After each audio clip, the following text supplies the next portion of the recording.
Rəqəmsal İnkişaf və Nəqliyyat Nazirliyi ilə Asan Radio təqdim edir. Rəqəmsal Dialoq. Hər vaxtınız xeyir olsun, hörmətli dinləyicilər. Hər birinizi salamlayıram. Rəqəmsal Dialoq verilişini eşidirsiniz Asan Radionun efirindən. Sizlə mənəm Alidə Mustafayeva. Proqram Rəqəmsal İnkişaf və Nəqliyyat Nazirliyi ilə Asan Radionun birgə layihəsidir. Bizi izləmə imkanınız da var. Asan Radio və Nazirliyin Facebook səhifəsində video formatda canlı yayımdayıq. Suallarınızı şərh bölməsinə 070 65 56 100 WhatsApp nömrəmizə, 012 56 56 100 şəhər nömrəmizə də ünvanlaya bilərsiniz. Bugün verilişimizin qonağı elektron təhlükəsizlik xidmətinin kiber təhlükəsizliyin idarə edilməsi sektorunun aparıcı məsləhətçisi Sənan Vəlizadədir. Sənan bəy, salamlayıram, xoş gəlmisiniz. Salamlar, mən də bütün dinləyicilərimizi salamlayıram. Çox sağ olun. Mövzumuz vətəndaşların üzləşdiyi aktual kiber təhlükələrdir. Hörmətli dinləyicilərin də diqqətinə çatdıraq. Hazırda vətəndaşların ən çox üzləşdiyi kiber təhlükələr hansılardır? Təşəkkürlər sual üçün. İlk öncə vurğulamaq istəyirəm ki, bu kiber təhlükələr artan tendensiya ilə davam etməkdədir.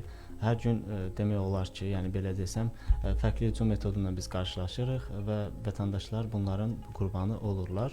Mən ümumiyyətlə desəm, vətəndaşlarımızın ən çox qarşılaşdığı kiber hücum nümunələrinə phishing hücumlarını deyə bilərəm ki, vətəndaşlar bundan daha çox ziyan görürlər. Phishingdə xarakteristik bir xaç özəlliklər var, bir neçə özəlliklər var ki, onlar phishingin zərərini və təsirini daha da artırır. Məsələn, bu phishing nəticəsində bəzən dələduzluq, yəni kiber dələduzluq hallarına gətirib çıxardır. Bunun nəticəsində də insanlara maddi zərər vura bilirlər. Bəzən bu sosial mühəndislik vasitəsilə, yəni phishing hücumları vasitəsilə insanlara tək maddi deyil, mənəvi və psixoloji zərərlər də vura bilirlər. Mən burada qısa olaraq qeyd etmək istəyirəm ki, burada ən prioritet məsələ odur ki, bu hücumçular insan psixologiyasını hücum etməmişdən əvvəl dərindən öyrənirlər və bunu əsas götürərək hücuma başlayırlar və ona görə uğurlu olurlar. Məsələn, mən qısa olaraq deyə bilərəm ki, insanların tez qazanc əldə etmə arzusu, bir daha tez panikaya qapılma arzusu, bunlar phishingin uğurlu olmasına daha çox səbəb yaradır. Aydın, bəs son aylarda daha çox yayılan phishing və sosial mühəndislik üsulları hansılardır? Ümumiyyətlə müşahidə etdiyimiz və bizə daxil olan sorğulardan mən əsas götürüb demək istəyirəm bu sualın cavabını.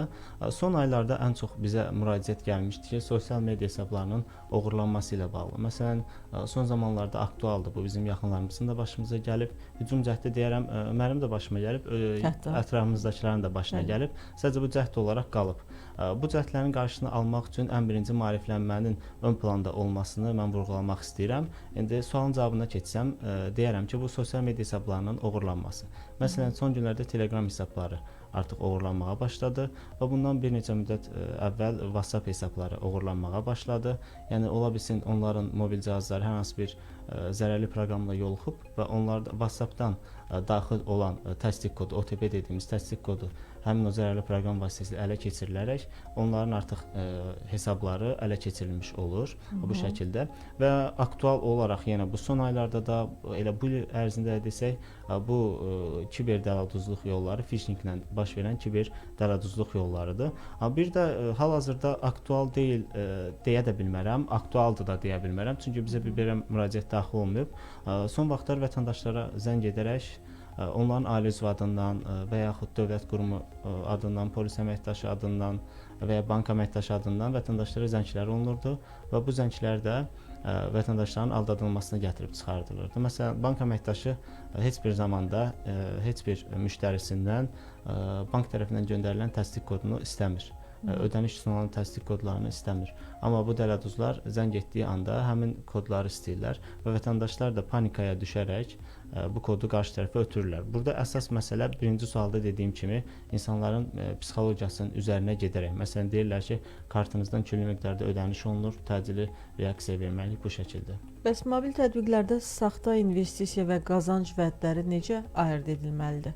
Ümumiyyətlə belə bir şey deyim. Onu birinci sualda da mən bunu dedim. Qısa zamanda çox qazanc vəd edən heç bir şey ümumiyyətlə inanmaq lazım deyil. Bütün problemlər elə buradan başlayır. İnsanlar qısa zaman ərzində böyük qazanc əldə etmək istəyirlər və bunun da qurbanı olub o tora düşürlər.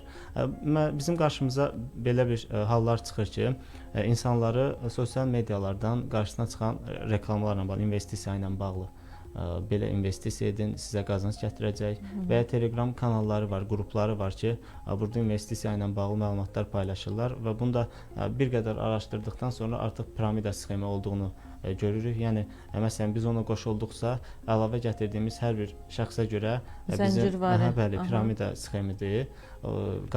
Artıq qazanc vəd edirlər. Yəni belə bir maraqlı hal da var ki, qoşulduğunuz anda bir müddət sizə həqiqətən pulu verirlər. Bu sadəcə sizə daha böyük məbləğdə yatırım etməyə cəlb etmək üçündür. Və artıq siz o böyük miqdarda məbləği yatırdıqdan sonra həmin resursu ümumiyyətlə tapa bilmirsiniz, həmin şəxslərlə də əlaqəyə keçə bilmirsiniz.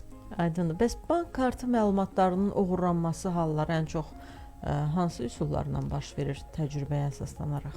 Təcrübəyə əsaslanaraq deyə bilərəm ki, bank kartı oğurluğu ən çox insanların öz səhvi nəticəsində baş verir. Necə ki, məsələn, saxta ödəniş linkləri çıxır. Siz alış-veriş edirsiniz və saxta ödəniş linkinə siz kart məlumatlarınızı yazırsınız. Bunun nəticəsində kart məlumatlarınız oğurlanır.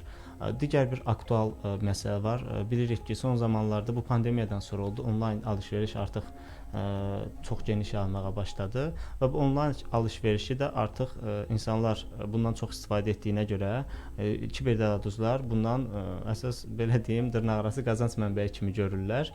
Bu saxta linklər yaradılır, ödəniş linkləri. Məsələn, karqonuz çatıb, kuryer bağlamanı çatdıracaq, ödəniş edin. İnsan birinci düşünür ki, mən bağlama sifariş verməmişəm. Yenə insanlıq halıdır. Düşünür ki, ola bilsin başqasının bağlamasını mənə gətirəcəklər. Buna görə ödəniş eləməyə cəhd edirlər. Bir halda var ki, məsələn, vəd eləyirlər ki, hər hansı bir şəxs sizin adınıza pul vəsaiti göndərilib, məsələn, poçtdan və ya kargodan və s. başqa bir yerdən. Bu ödəniş almaq üçün bank kartınızı məlumatlarınızı yazın. Bu şəkildə bank kartı məlumatı çıxır. Bundan başqa bayaq dediyim kimi zəng eləyirlər vətəndaşlara bank adından və bu məlumatları soruşurlar. Bu şəkildə kart məlumatları çıxır. Aydındır. Bəs güzəşt, borc, cərimə və s. bu kimi mesajlarla edilən fırıldaqçılardan necə qorunmaq olar sizcə?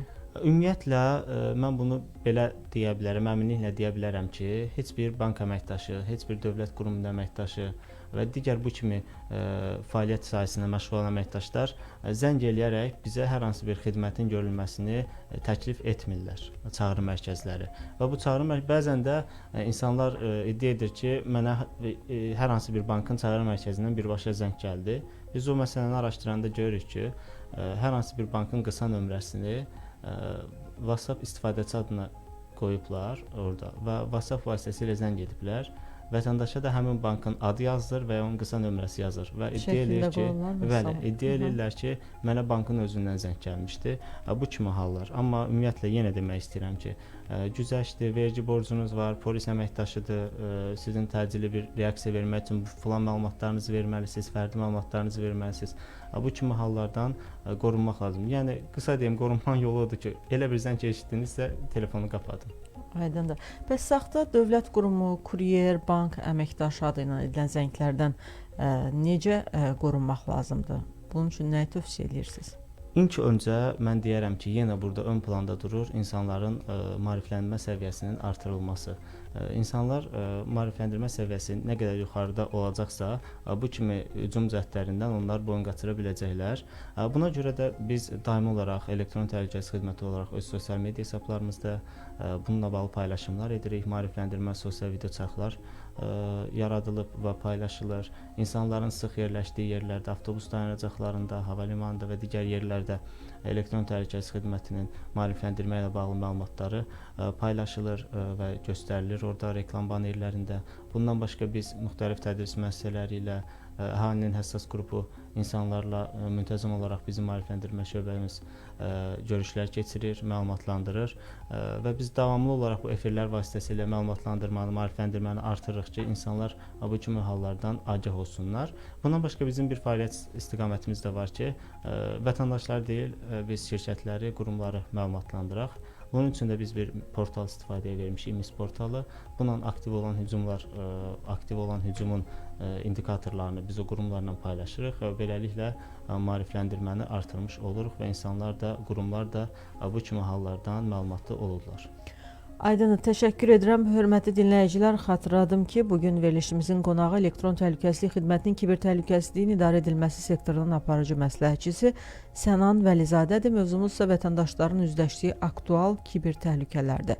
Qısa fasiləyə ayrılırıq. Mən ağır əməliyyat keçirmiş Eldarın anasıyam. Eldarın atası vətən müharibəsində şəhid olub. Hər şey sanki dünən idi. Döyüşə gedəndə son sözün hələ də yadımdadır. Vətən mənə, oğlumuz sənə əmanət. Eldarın ağır xəstələnməyi közərən yaramı yenidən qopardı. Həkimlər əlindən gələn elədi. Amma Eldar ölkə xaricində əməliyyat olunmalı idi. İlk dəfə yoxluğundan qorxdum.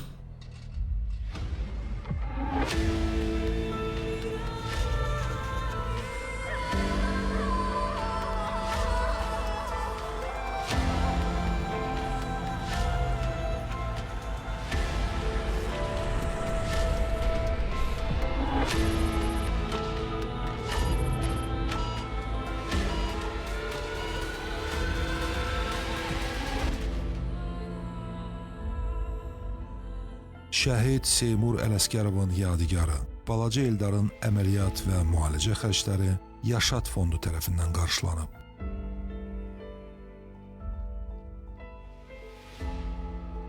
Məhz sizin ianələr balaca Eldarı yaşadır. Şəhid ailə üzvlərini və qaziləri yaşat.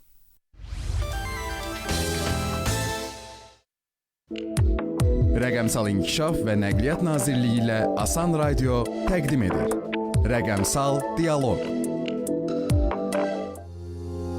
Yeni qoşulan dinləyicilərimizi də salamlayıram. Asan Radionun efirindən Rəqəmsal Dialoq verilişini eşidirsiniz. Aparıcı mənəm Alidə Mustafayeva. Bugün verilişimizin qonağı elektron təhlükəsizlik xidmətinin kiber təhlükəsizliyin idarə edilməsi sektorunun aparıcı məsləhətçisi Sənan Vəlizadədir. Mövzumuz isə vətəndaşların üzləşdiyi aktual kiber təhlükələrdir.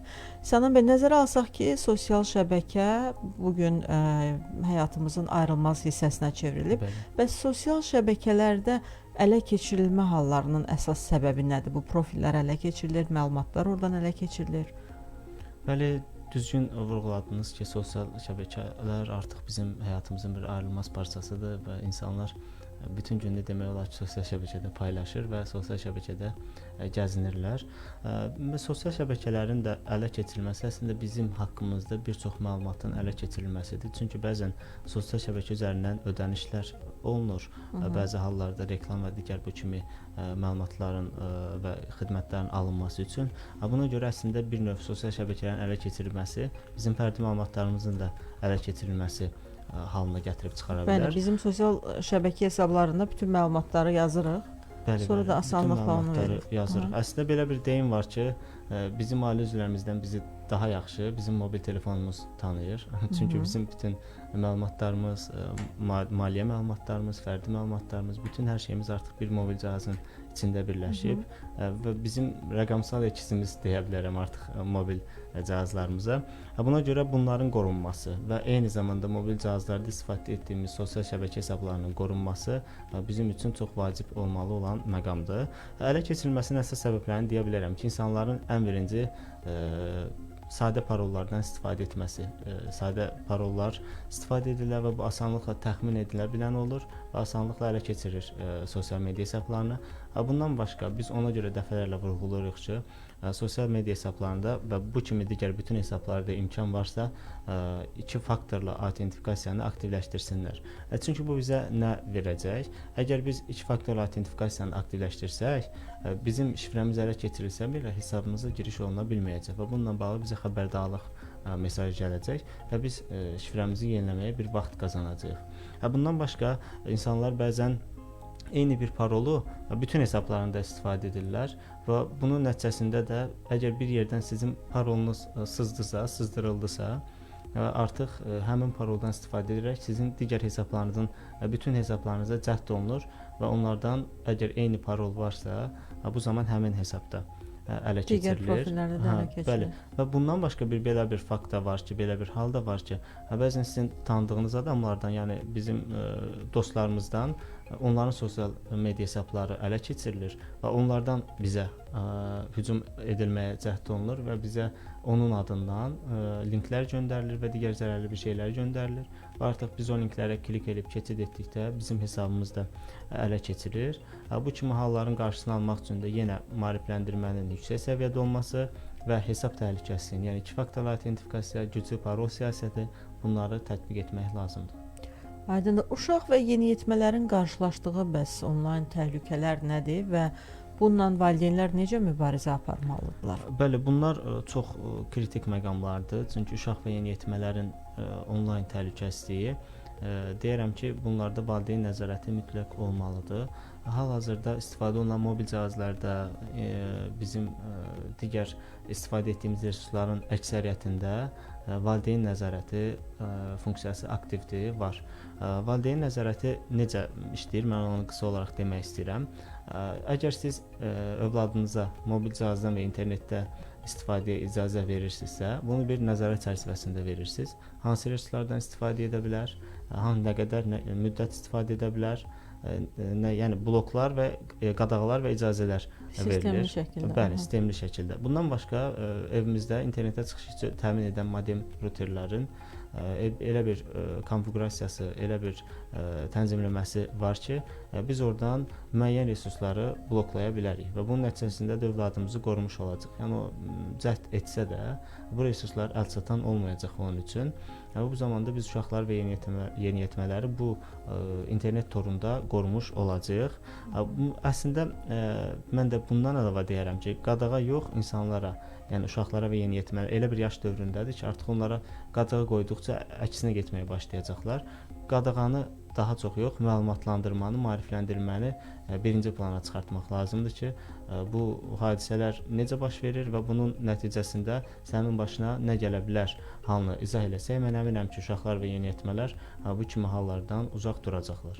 Aydındır. Bəs deepfake-lə hazırlanmış saxtakarlıqlar vətəndaşlar üçün hansı riskləri yaradır və biz bunları necə aşkar edə bilərik? Bu da çox yaxşı bir sualdır. Elə biz əvvəlcədən phishing deyirdik, sosial mühəndislik deyirdik.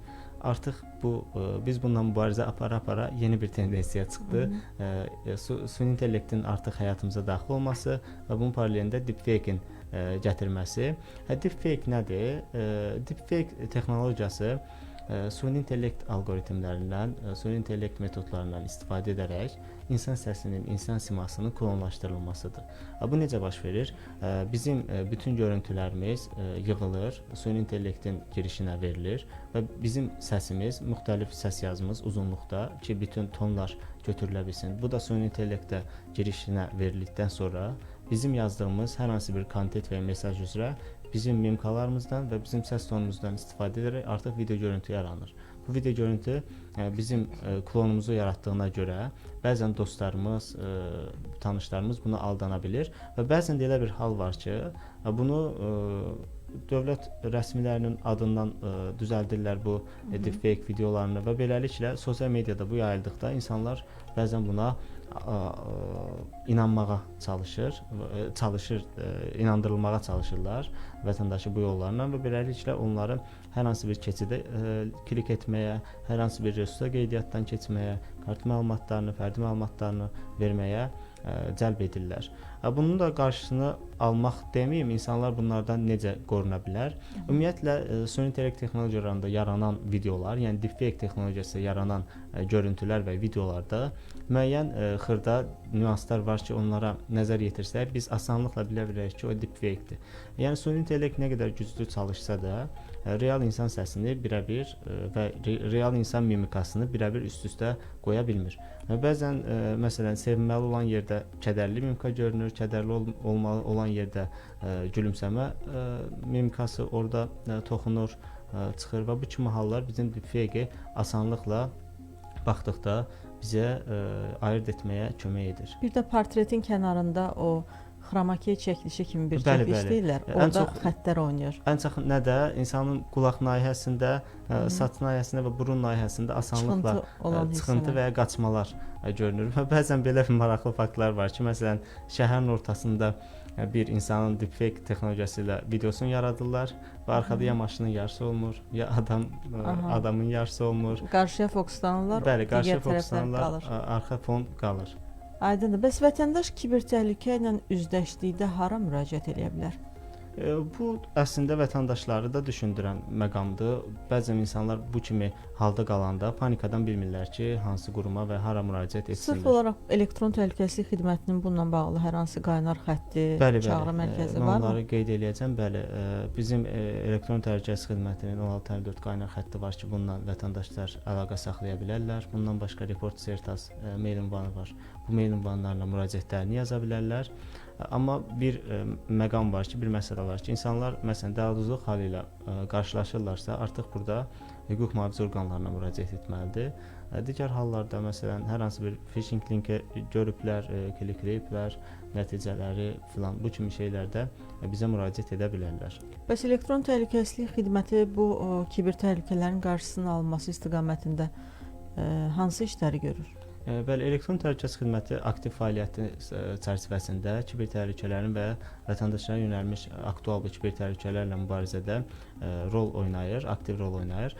Bizim sosial media hesablarımızdan daimi olaraq, davamlı olaraq maarifləndirmə kontentləri paylaşılır və bu kontentlər nəticəsində insanlara aktual olan kiber təhlükələr haqqında məlumat veririk. Bundan başqa daha öncə də qeyd etdiyim kimi qurumlarla bu əlaqəni gücləndirmək, həmçinin qurumları bizim kiber təhlükələrdən qorumaq üçün bir platformamız istifadəyə verilib ki, MISP Certas domeni ünvanı altındadır və burada biz hücumlarla bağlı məlumatları paylaşırıq və bunun nəticəsində də məsələn belə bir şey deyim ki, maliyyə sektoruna bir kiber hücum var.